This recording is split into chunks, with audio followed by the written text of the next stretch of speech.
আসসালামু আলাইকুম ভিউয়ার্স, কেমন আছেন আপনারা সবাই? আশা করি আপনারা সকলেই ভালো আছেন।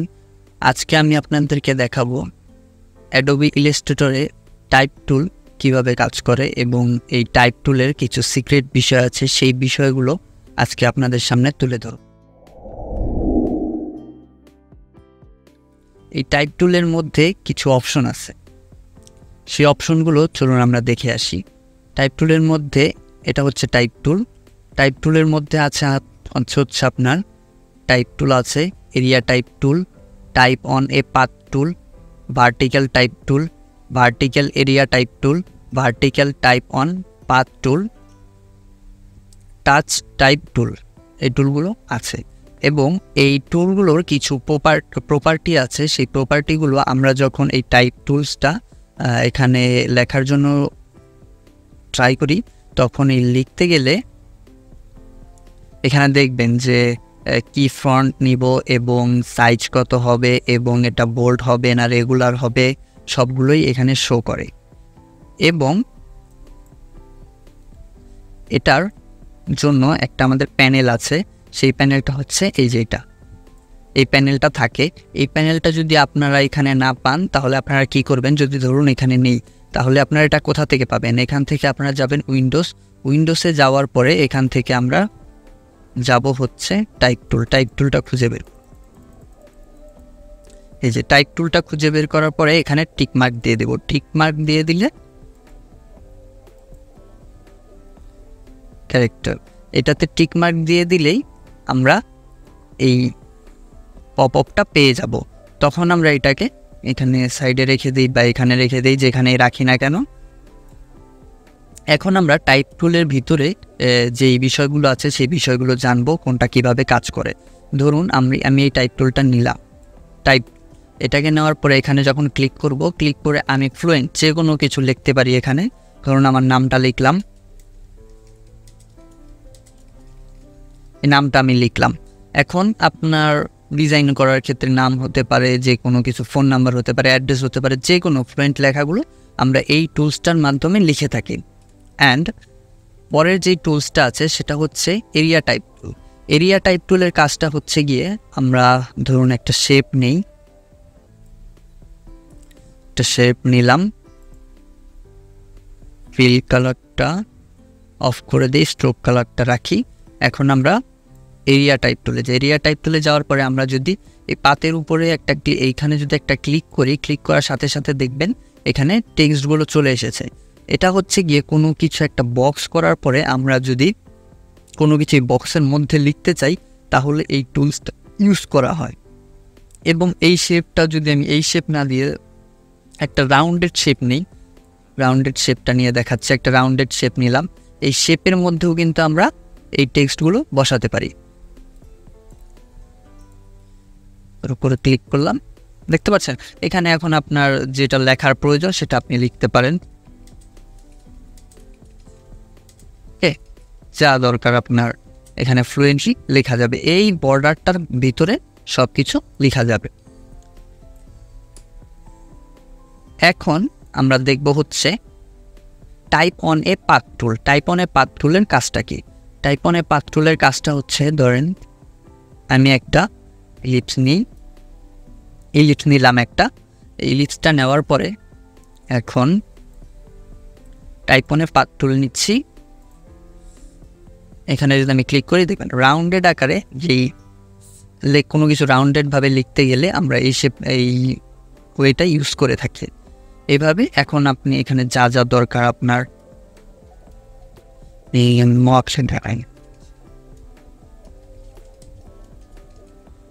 এটা লেখা দরকার, এখানে আরও টেক্সট দেওয়া যাবে, আরও অপশন আছে এখানে, ঠিক আছে। এটার কাজ হচ্ছে এইটা।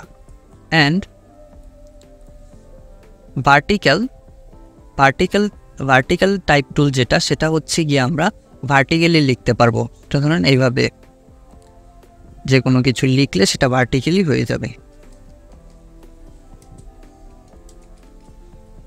এটা এইভাবে আমরা এটার কাজটা এইভাবে করে থাকি। অ্যান্ড তারপরে হচ্ছে গিয়ে vertical area type tool. Vertical area type টুলটার কাজটা হচ্ছে সেম এরিয়া টাইপ টুলটা যেমন কাজ করে, ভার্টিক্যাল এরিয়া টাইপ টুলটা সেম কাজ করে, কিন্তু এরিয়া টাইপ টুল যেটা সেটা হচ্ছে যেভাবে নর্মাল লেখা থাকে সেভাবে লেখে, আর হচ্ছে ভার্টিক্যাল টাইপ টুল যেটা সেটা হচ্ছে ভার্টিক্যালি লিখে থাকে। অ্যান্ড আমরা এখন একটা শেপ নিচ্ছি, শেপটা নেওয়ার পরে এটার কালারটা রাখি শুধু, অ্যান্ড আমি এখান থেকে যাচ্ছি হচ্ছে ভার্টিক্যাল এরিয়া টাইপ, এটাতে যাওয়ার পরে এখানে একটা ক্লিক করি। দেখতে পাচ্ছেন এখানে ভার্টিক্যাল এরিয়ার মধ্যে ভার্টিক্যালি লেখাগুলো হয়ে থাকে। এটা হচ্ছে ভার্টিক্যাল এরিয়া টাইপ টুলের কাজ। অ্যান্ড এরপরে আছে ভার্টিক্যাল টাইপ, মানে vertical type on a path টুল। এই টুলটা কীভাবে কাজ করে, এই টুলসটা ধরুন আমি একটা শেপ নিব, আমি থেকে শুরু করে এই পর্যন্ত একটা শেপ নিলাম। এখন এটাকে আমি অ্যাঙ্কর পয়েন্ট দিয়ে কার্ভিং করে দিব, কার্ভিং করে দিলাম। এখন এই পাথটার উপর দিয়ে লেখাটা যাবে, এটার জন্য আমরা ইউজ করে থাকি হচ্ছে vertical type on a path টুল। এখান থেকে আমি একটা ক্লিক করলাম, ক্লিক করলে দেখতে পাচ্ছেন এই পাথটার উপর দিয়ে এটা চলে গেল। এখন এটা তো ভার্টিক্যালি হয়েছে, এটা যদি আমরা নর্মালভাবে করতে চাই তাহলে আমরা কি করব, এখান থেকে path on type on a path, এটা নেই, এখানে এইভাবে লেখাটা এইভাবে লিখে থাকি, এই লেখাটা আমরা এইভাবে কাজ করে থাকি এটার। আর হচ্ছে লাস্টে যেটা আছে সেটা হচ্ছে টাচ টাইপ টুল। এটার কাজ আমরা যেভাবে করে থাকি, এটা হচ্ছে ধরেন আমি ধরতে পারেন আমি একটা টেক্সট লিখবো, কারণ টেক্সট লিখলাম অফিসিয়াল, এটা লিখলাম। এটা লেখার পরে আমরা এখন এই টুলসটাতে যাচ্ছি, টাচ টাইপ টুল, এই টুলটাতে যাচ্ছি। যাওয়ার পরে আমরা যেটা আছে সেটা আমরা বড় করব। এটা বড় করার জন্য এটাকে সিলেক্ট করব, সিলেক্ট করার পর যদি এটা বড় করতে চাই কীভাবে বড় করতে পারবো, এবং যদি ওটাকে বড় করতে চাই বড় করতে পারবো। এটার কাজটা হচ্ছে মিডল থেকে কোনো কিছু মাঝখান থেকে বা শুরু থেকে বা শেষের অংশ থেকে কোনো একটা লেটার, এটাকে আমরা বড় ছোট যে কোনো কিছু করতে পারবো। এটা হচ্ছে টাইপ টুলের মধ্যে 7টা যেই ক্যাটাগরি আছে সেই ক্যাটাগরি টুলসগুলোর যে কাজগুলো সেটা হচ্ছে এইটা। অ্যান্ড এর মধ্যে কিছু বিষয় আছে, তাহলে আমি ডিলিট করে দিই। আমি একটা টাইপ টুল নিচ্ছি,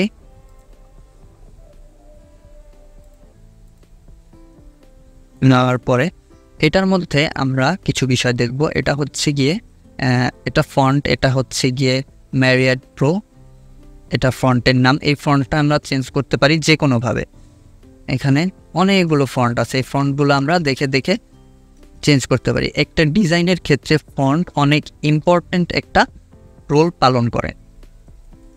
দেখতে পাচ্ছেন এখানে অনেক সুন্দর সুন্দর ফন্ট আছে, সেই ফন্টগুলো ইউজ করতে পারি আমরা। এই ফন্টগুলো আমরা এখান থেকে চেঞ্জ করতে পারি অথবা এখান থেকে চেঞ্জ করতে পারি।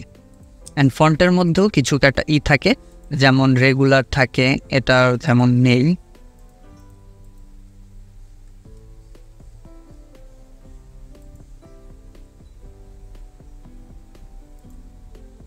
এটার মধ্যে দেখেন বোল্ড থাকে, ব্ল্যাক থাকে, সেমি বোল্ড থাকে, ইটালিক থাকে, রেগুলার থাকে, এগুলো এক একটা ফন্টের, এটা হচ্ছে একটা ফন্ট ফ্যামিলি। ঠিক আছে, এই ফন্টগুলো সাধারণত অনেক ফন্ট আছে Adobe ইনস্টল করার সাথে সাথেই থাকে, আবার অনেক ফন্ট আছে পেইড ফন্ট থাকে, আবার অনেক ফন্ট ফ্রি ফন্ট থাকে যেগুলো আমরা গুগল থেকে ডাউনলোড করে আমরা ইউজ করতে পারি। অ্যান্ড যেটা এটা এখান থেকে হচ্ছে ফন্টের সাইজ আমরা চেঞ্জ করতে পারি, 30, 40, 50 যত আমাদের দরকার তত আমরা এখান থেকে চেঞ্জ করতে পারি। অ্যান্ড এখানে হচ্ছে গিয়ে এটাকে আমি ফার্স্টে কপি করে নিই, ইন্টার দেই, পেস্ট করি। সিলেক্ট করার পর আমরা এটা হচ্ছে লাইন স্পেস, প্রথম লাইন এবং দ্বিতীয় লাইনের মধ্যে যে স্পেসটা হবে এটা হচ্ছে এই যে এই উপরে একটা নিচে একটা আপনারা দেখতে পাচ্ছেন সাইনের মতো, সেটার কাজ এটা করে।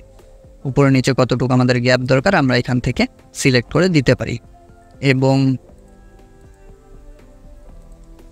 এইটার যে কাজটা আছে এটা হচ্ছে লাইন স্পেস, এই যে এই সেন্টেন্সের মধ্যে কি পরিমাণ লাইনটা স্পেস থাকবে এটা এখান থেকে আমরা নির্ধারণ করে দিতে পারি। দেখুন আমি বাড়ানোর সাথে সাথে এটা কিন্তু স্পেসটা বাড়ছে, আপনারা দেখতে পাচ্ছেন। এই যে এখান থেকে আমি কন্ট্রোল করছি এটাকে, লাইন স্পেস এখান থেকে আমরা কন্ট্রোল করি।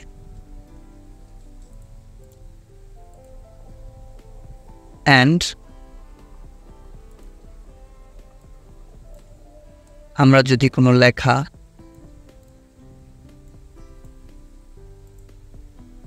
হরিজেন্টালি বা ভার্টিক্যালি এরকম আমরা ডিজাইন অনেক সময় দেখে থাকি, এই ডিজাইনগুলো আমরা এখান থেকে করে থাকি। এখান থেকে যাওয়ার পরে এটা সিলেক্ট করার পরে এই যে এখানে একটা অপশন আছে, এই অপশনটা ক্লিক করার সাথে সাথেই এরকম অপশনগুলো আমরা পেয়ে যাব। সেখান থেকে আমরা এইগুলো ইউজ করে অনেক আই ক্যাচিং ডিজাইন আমরা করতে পারি। এটাই ছিল মূলত আজকে টাইপ টুলের যেই বিষয়গুলো, সেই বিষয়গুলো আজকে বোঝানোর চেষ্টা করেছি। খুবই খুঁটিনাটি বিষয় ছিল এখানে। টাইপ টুল আসলে খুবই ইম্পর্টেন্ট একটা টুলস। এই টুলসগুলো ডিজাইন করতে গেলে মোস্ট ইম্পর্টেন্ট একটি টুলস। এই টুলসগুলো যদি পরিপূর্ণভাবে আপনি জানেন তাহলে আপনি ডিজাইনিংয়ের অনেক পার্সেন্টই আপনার কাজ হয়ে যাবে। আর ডিজাইনের সৌন্দর্যের ক্ষেত্রে এই টুলসটা খুবই গুরুত্বপূর্ণ। সো আশা করি আজকের ভিডিওটা আপনাদের ভালো লেগেছে। ভালো মতো ট্রাই করেছি বোঝানোর জন্য, আশা করি ভালো লেগেছে। আমাদের ইউটিউব চ্যানেলের নাম হচ্ছে আহাদ অফিসিয়াল। এই চ্যানেলটিতেই আপনারা ভিডিওটি দেখছেন এখন। এই চ্যানেলটিতে একটু ঘুরে আসবেন। এই চ্যানেলে গ্রাফিক্স ডিজাইন রিলেটেড সকল ভিডিও দেওয়া হয় রেগুলার। সো আশা করি চ্যানেলটিকে সাবস্ক্রাইব করবেন এবং ভিডিওটি ভালো লাগলে লাইক করে কমেন্ট করে পাশে থাকবেন। সো আজকে এই পর্যন্তই। সবাই ভালো থাকবেন, সুস্থ থাকবেন। আসসালামু আলাইকুম।